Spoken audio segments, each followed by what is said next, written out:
গাধাকে সৃষ্টি করার পর সৃষ্টিকর্তা বললেন, তুই আজীবন কঠোর পরিশ্রম করবি, অন্যের বোঝা বয়ে বেড়াবি, তোর মাথায় কোনো বুদ্ধিও থাকবে না, তোকে আয়ু দিলাম 50 বছর।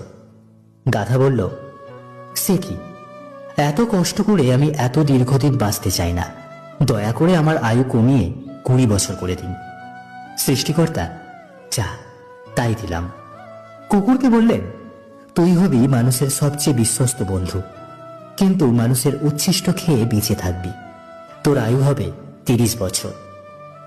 শুনে কুকুর বলল, দয়া করে ওটা কমিয়ে 15 করান, এতদিন আমি বাঁচতে চাই না।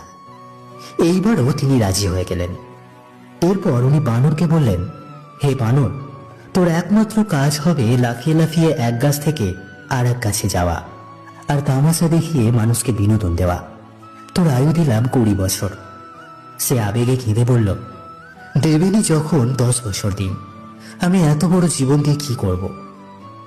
এইবার মানুষকে বলল, তুমি হবে সৃষ্টির শ্রেষ্ঠ জীব, সবচেয়ে জ্ঞানী এবং বিচক্ষণ, তোমার আয়ু হবে 20 বছর। সে তো খুশিতে পাগল হয়ে গেল, কিন্তু এত মহৎ জীবন দিয়ে মাত্র 20 বছর। সে করজোড়ে প্রভুকে বলল, একটা কাজ করা যায় না, আপনি আমাকে গাধার ফেরত দেওয়া 30 বছর, কুকুরের 15 বছর, বানরের 10 বছর দিয়ে দিন। সৃষ্টিকর্তা বললেন, নিজের ভালো পাগলেও হয়েছে, তুই বুঝলি না, যা, দিলাম। সেই থেকে মানুষ সুন্দরভাবে বাঁচে 20 বছর।